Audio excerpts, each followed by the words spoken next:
What if I told you that a lot of the things you like, your taste and stuff, the ideas you find attractive, maybe even how you feel about certain public figures, Yeah.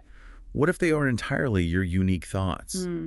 What if they've been subtly shaped by forces you don't even recognize? That's a pretty powerful thought, maybe even a bit unsettling. And, what's really fascinating is that this isn't some brand new 21st century idea. Right.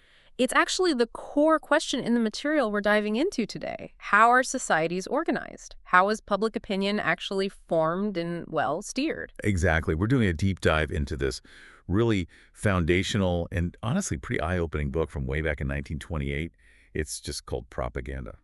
Yeah, and it didn't just appear out of nowhere. The ideas in it were being kicked around in big journals back then, like the Bookman and the American Journal of Sociology. So this was definitely a hot topic. Okay, so our mission here is to really unpack what this old book is arguing. We want to get its definition of propaganda, which might surprise you, and explore this new role it talks about, the Public Relations Council. And see how these ideas were supposedly playing out in society nearly 100 years ago. Okay, let's get into it. What can a book from 1928 really tell us about influence and information today? Well, right off the bat, the book makes this pretty bold claim. It says, and I'm quoting loosely here, that the conscious and intelligent manipulation of the organized habits and opinions of the masses. It says that's an important element in democratic society. Whoa, wait. Important element, not like some shady negative thing. That kind of flips the usual idea on its head. It really does. Yeah. And the book doesn't back down from what that means. It suggests that the people who do this manipulating, they make up an invisible government, Okay. which the book basically calls the true ruling power of the country. An invisible government. Now, when you hear that phrase today, you probably think conspiracies, right? Secret rooms. Yeah, exactly. But the book defines it a bit differently. It's less about a secret society and more about just the practical reality of how influence works in a big, complicated world. How so? It says, we're governed, our minds are molded, our tastes formed, our ideas suggested, largely by men we have never heard of. Men we've never heard of. So not the president or the famous CEOs we see on TV. Not necessarily, no. It sees this invisible government as a relatively small number of persons. And these people understand the mental processes and social patterns of the masses. They're the ones who pull the wires, which control the public mind. Well, wires. Yeah. It uses political parties as an example. They narrow down the choices for voters, right? Which isn't automatically evil, but it is a way the public's options get organized and shaped for them. It simplifies things. Okay, so the argument is that in any big society, there are just going to be people who figure out how to sway the crowd. And they hold the real power, whether they have a fancy title or not. That's the core idea, yeah. And that leads us straight to the word propaganda itself. The book points out that even by 1928, that word already had a, quote, decidedly sinister complexion. Which, let's be honest, is pretty much how we still think of it today. Propaganda equals bad. Totally. Yeah. But the book pushes back hard on that. It traces the word's history, like back to the Vatican's College of the Propaganda in the 1600s, which was just about spreading the faith, propagating ideas. Okay. So the book offers this really neutral definition, basically. Effort directed systematically toward the gaining of public support for an opinion or a course of action. So, just trying to get people on your side in an organized way. Exactly. In its true sense, the book argues, propaganda is a perfectly legitimate form of human activity, whether it's for a social cause, a religion, politics. If you believe something is true or good, telling people about it isn't just okay, it's maybe even a duty. And to do that effectively with lots of people, you need to be organized and use whatever communication tools you have. Okay, so if that's the good or neutral version, when does it cross the line into the bad stuff we usually associate with the word? According to this book, it only becomes vicious and reprehensible in two specific cases. One, if the people behind it consciously and deliberately disseminate what they know to be lies. Okay, knowingly lying. Right. Or two, if they're aiming for effects that are prejudicial to the common good, harmful to society. The book suggests that seeing all propaganda as inherently bad is actually a bit immature, a misunderstanding of how communication works. That's a really key distinction. It's about truthfulness and intent, not the act of persuasion itself. Precisely. And it gives examples like looking at a New York Times front page from back then, a story about China, a report on Zionism, an economic statement. Yeah. The book says, look, these are all basically modern propaganda. Also, Because they're all attempts, whether the writer intended it that way or not, to shape how the public thinks about those issues. news. Just presenting information influences perception. Right. The way it's framed, what's included, what's left out. Exactly. The book really hammers this point. For any large undertaking, a business, a government program, a charity social organization, approval of the public is essential. You need people on board. Otherwise, even good ideas might just fizzle out. Right. So in this view, propaganda is everywhere, all the time. It's on all sides of any issue, and it's constantly changing our mental pictures of the world. And its power to get public support was only growing back then. And the book argues it's here to stay. Why? Because modern leaders, unlike old kings, can't just rule by decree. They need public approval. And the intelligent minorities, the people with new ideas or who want to lead society in a certain direction, they have to use propaganda continuously and systematically. To get the rest of us aware and, willing to follow along. That's the idea. Okay, so if propaganda is this essential tool used by these intelligent minorities, who exactly are these people? Who are the new propagandists the book talks about? Well, it lists the obvious ones. Big bosses in industry, union leaders, religious figures, popular writers, financiers, experts. The usual suspects. But then it adds this layer. It says, hang on, many of those leaders are actually being influenced themselves by others, by the more subtle, invisible wire pullers. Ah, the people behind the people in charge. Kind of, yeah. And this invisible government isn't one single group. Different people influence different areas, fashion trends, educational methods, political views. And because reaching lots of people is hard and costs money, the book saw this trend towards concentrating these influence functions. Okay, consolidating the effort, which leads to... The rise of the specialist, the Public Relations Council. This is a key figure in the book. Okay, Public Relations Council. What's their job, according to this 1928 perspective? It's really twofold.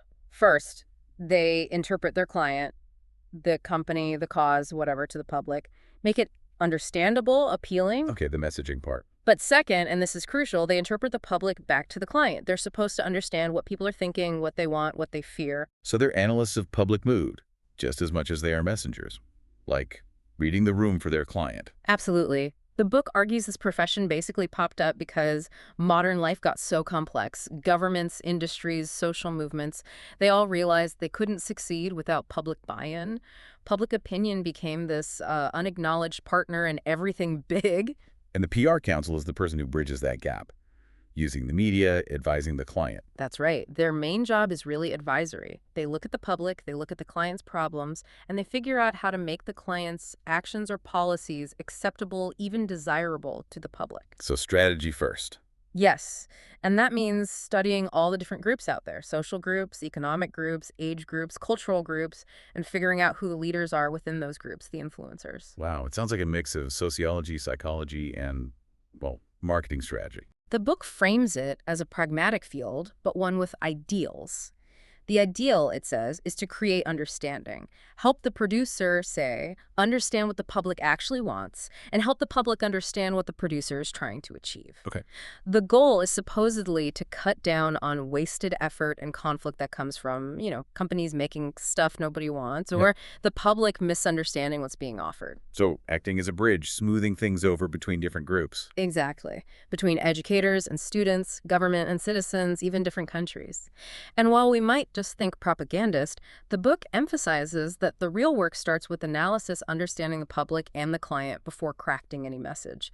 And it's not a one-off campaign, it's continuous work. Continuous vigilance, you mentioned. Against what? Against bad information, basically. The book warns that getting things wrong or letting false information spread can cost businesses or causes dearly. It explicitly says the council should be candid, shouldn't try to fool people, and should always be clear about where the information is coming from when they put out material. Huh. So transparency was seen as key, even back then, for this role. That's kind of surprising given the negative spin on propaganda. It is interesting. So what about the psychology behind it? How does this new propaganda, as the book calls it, actually work on people's minds? Well, the book flat out says the whole practice is based on systematically studying mass psychology. It leans on ideas from early thinkers about crowd behavior, like Le Bon and Trotter, arguing that a group, a crowd, doesn't think or act like an individual. It's driven more by impulses, emotions, things individual psychology alone doesn't fully explain. So we act differently when we're part of a group, or feel like we are. That's the idea. And the book asks this really direct question. Is it possible to control and regiment the masses, basically, without them even realizing it? And the answer seems to be yes, if you understand group dynamics. Pretty much. The key is influencing the leaders or the core groups. If you sway them, the individuals who look up to them will likely follow.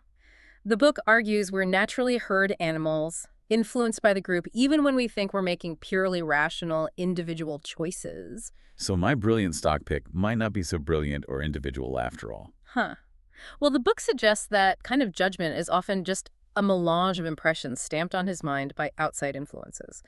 The group mind follows trusted leaders, runs on impulse, habit, emotion, not always pure logic. Okay, so how does propaganda tap into that effectively? By using shortcuts, cliches, pat words, or images, things that stand for a whole bunch of ideas or feelings. These act like triggers for the group mind. You mean example? The book mentions one from wartime, renaming evacuation hospitals, which sounded grim to evacuation posts. Just changing the word removed the negative emotional baggage, made it sound more routine, less scary. Wow, just a small word change, big psychological difference. Exactly. And it goes deeper, touching on ideas like Freud's that we often don't even know the real reasons we do things. You buy a car. Is it just for transport? Or is it about status, feeling successful, maybe making your spouse happy? Those underlying desires. Yeah. The book calls human desires the steam that makes the social machine run. And the propagandist, or the PR council, needs to understand what really motivates people, often unconsciously. Right. And it contrasts the old way of selling, just yelling at the individual, like, you buy these rubber heels, and now with the new salesmanship, Riches. which targets the mass by understanding group structures and tapping into those emotional currents. It's less direct. So instead of just selling a product, you create circumstances that shift customs or feelings. Precisely. The book gives some great examples, like wanting to sell more pianos. Instead of just ads saying, buy a piano, they got famous decorators to design luxurious music rooms in homes. Then they invited society leaders, artists, influencers to come see these rooms. Suddenly, having a music room wasn't just about the piano. It was fashionable, prestigious, something the right people did. Influencing the influencers, making the idea of the music room desirable through association. Very clever. Another one was a real estate development, Jackson Heights. To make it seem like the place to live, they didn't just list amenities. They staged events that created positive associations. Like what? Like a high-profile charity benefit run by the famous Mrs. Astor, or getting a post office open there with national attention, or having a contest for well-known interior decorators to furnish apartments. Making the location seem important and socially desirable by linking it to prestigious people and events. Not just selling houses, selling a lifestyle. Exactly. And then there's the Ivory Soap example. They ran a soap sculpture competition for kids. Soap sculpture. Yeah. And the book analyzes all the psychological buttons it pushed. Creativity, aesthetic, winning, competitive, doing what others do, gregarious, following the lead of respected judges, snobbish, showing off your kid's work, exhibitionist, nurturing talent, maternal. Wow, they really broke that down. And crucially, they got artists and educators involved as sponsors. Why? Because promoting art education served their interests too. It gave the whole thing legitimacy and authority. So finding that sweet spot, where the client's goal overlaps with the interests or desires of other groups or the public. That's what the book calls the key. Finding where your client's interests coincide with others. Finding that enlightened self-interest, as it puts it. And this principle, the book argues, was being applied all over the place. Okay, let's walk through some of those areas. Business, for example. Right. The book talks about how business was realizing it couldn't just ignore the public anymore. It needed them. Especially with mass production, you need steady demand, so you need advertising, you need propaganda. Businesses needed to shape their public image, explain themselves in ways people could understand and support. Exactly. And PR Council would advise them on everything, even small things like how clerks should dress or how the store should look to match public expectations. It gives examples like the New York Central Railroad promoting itself based on elegance and comfort, not just speed and safety, trying to appeal to a different desire. Or like that gelatin company associating itself with a scientific institute to seem more credible. Yeah, using group leadership and authority, or businesses doing things that seemed community-focused, like a railroad helping towns along its route, or a bank offering investment advice. Good for the public, but ultimately good for the business's image and bottom line. Building goodwill through actions, not just words. Right. It also mentions how PR could be used to fight back against, say, misleading advertising from competitors by focusing on the basic truths, like in a toothpaste war. And that hat example is pretty wild, how they basically engineered a fashion trend back towards trimmed hats by staging a big fashion fete with all the key players: artists, society figures, editors, buyers. Models paraded the new styles, and boom, the trend shifted because the right groups endorsed it. Wow. An organized campaign to literally change fashion. Mm-hmm. And you mentioned they also had to deal with negative stuff like rumors. Yeah, the Hudson Motor stock example. A false rumor tanked the stock price, showing how crucial it was for PR counsel to quickly counter misinformation with facts. Okay, moving on to politics. The book sounds pretty critical of politicians back then. Yeah, it calls their methods archaic and ineffective, especially compared to what businesses were doing with advertising and PR. Still using old slogans, slow to adapt. Right. The book argues politicians needed this expertise to get people interested.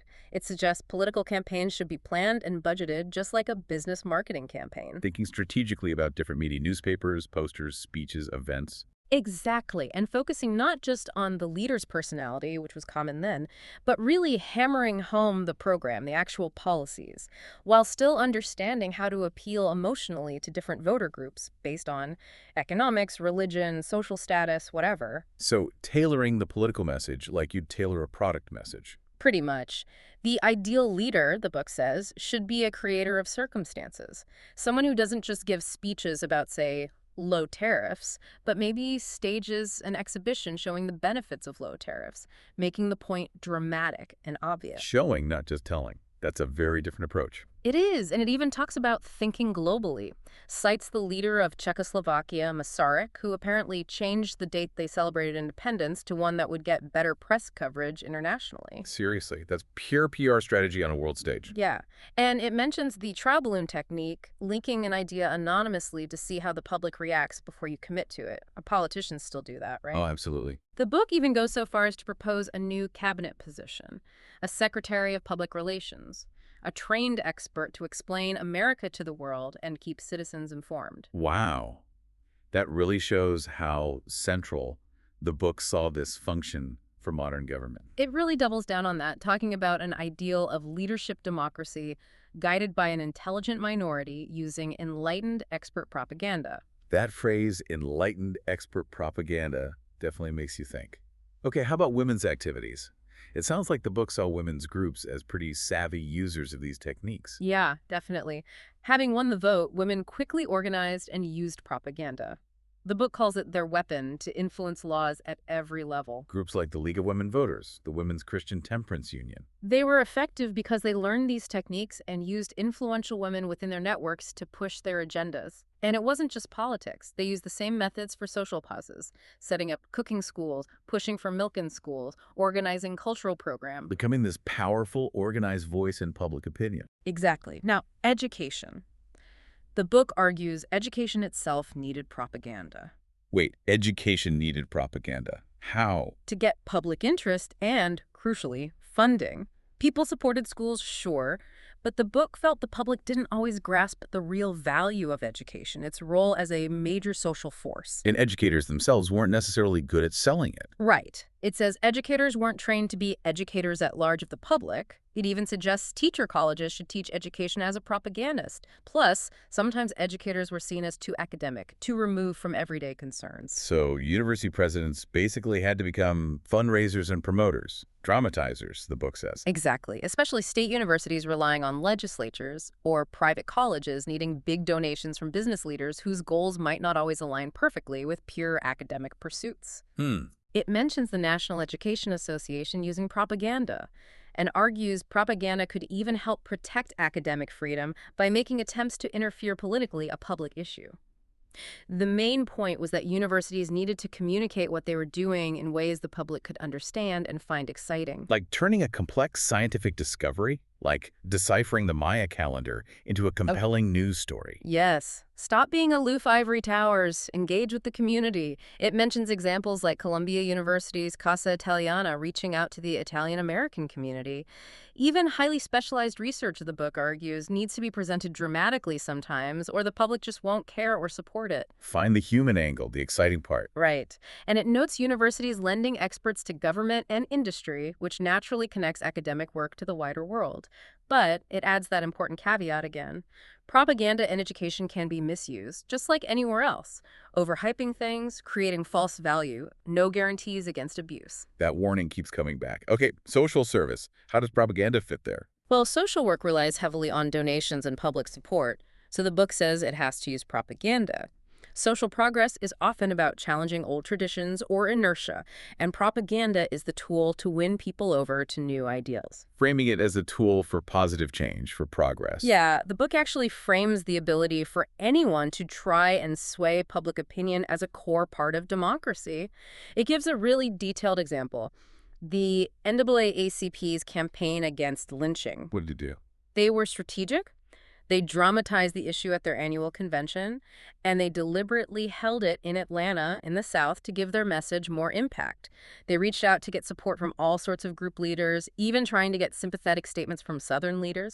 And they used everything, speakers, press coverage, mailings, to spread the word and generate interest far beyond the convention itself. Did it work? The book suggests it did. It credits the campaign with helping to change the attitudes of Southern newspaper editors, strengthening solidarity among Black Americans, and likely contributing to the decline in lynchings over time. It basically equates social progress with progressive education and enlightenment of the public mind through these kinds of efforts. Okay, last categories. Art and science. Seems less obvious, maybe. But the book argues propaganda is crucial there, too. For art, it's about educating the public, building appreciation. Art galleries, it says, were already using deliberate propaganda efforts. And just like in politics, a minority with certain tastes influences the broader public by understanding psychology. And what about applied art, commercial art? Mass production was opening up huge opportunities for artists to design everyday objects. This led to competition based more on aesthetic values, on how things looked. Industry started realizing they could make more money by making things beautiful, so they teamed up with artists. Like that example of American silks using designs inspired by a French metalworker shown at the Louvre. Exactly, showing how modern art was influencing industry. And this propaganda for American industrial art had a big impact. Department stores like Macy's started hosting modern art exhibits, bringing art directly to shoppers, working with museums. Making art less intimidating, more part of everyday life. Right. Though the book also says museums often did a bad job of promoting themselves. They needed better propaganda to explain their value to the public. Okay. And science. A similar idea. Science needs propaganda to make its discoveries and inventions understandable and acceptable to the public. Big tech companies of the day, like GE and Westinghouse, got this. They used new media radio loudspeakers to introduce inventions and get people excited about progress and change. Making science seem less scary, more beneficial. Yeah. So wrapping up, the book talks about the mechanics of propaganda, basically using all available communication channels, media, personal contact to create understanding between an idea or group and the wider public. And the smart propagandist has to adapt as the tools change. Like how public meetings became less central once people had cars and radios keeping them home. The focus shifted. Right. And the type of media matters. Newspapers were supposed to be factual news, though we saw the book questions that. But magazines were often seen explicitly as propagandist organs, picking articles to push a certain agenda. And PR counsel were key in influencing magazine content. And with radio coming in, different groups, political, religious, economic, started getting their own stations to broadcast their views. Exactly. The book also makes this interesting point about personality. You have to treat personality itself as a tool, an objective factor. How so? Well, a personality can create circumstances. Think of Lindbergh's flight creating huge international goodwill. And events can create a personality like the Spanish-American War, making Teddy Roosevelt a national figure. You can use both strategically. Using people and events as part of the message. And the book ends by saying, look, propaganda isn't going away. It's a modern tool. Intelligent people will keep using it, hopefully the book implies, for productive ends to bring order out of the chaos of modern life. Okay, let's try to sum this up. This book from 1928 gives us this picture where consciously shaping public opinion isn't some hidden evil, but an important element in democratic society. Yeah, driven by this invisible government, people who understand mass psychology. And propaganda itself gets defined neutrally. It's just organized persuasion. It only turns bad if it's based on lies or aims to harm people. And the key player is this new specialist, the Public Relations Counsel, who analyzes the public, advises the client, and uses psychology and group dynamics to build support. And we saw how the book argued these techniques were already everywhere. Business, politics, social causes, even arts and sciences. It's a viewpoint that sees this kind of influence almost as a necessary function for organizing complex modern societies. Which definitely leads to the big question for you listening today. We live in a world that's probably even more saturated with information with attempts to influence us than 1928. So what does this nearly century-old perspective mean now?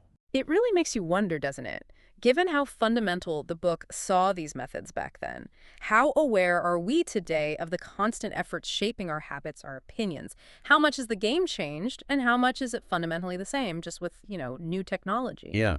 Think about it. These core ideas about group psychology, about influence, about finding overlaps in interest principles laid out almost 100 years ago. Yeah. How might they be playing out right now in the algorithms tailoring your newsfeed or the ads you see or the way online trends catch fire? What does it really take to be a conscious individual making your own choices in a world still so powerfully shaped by the group mind?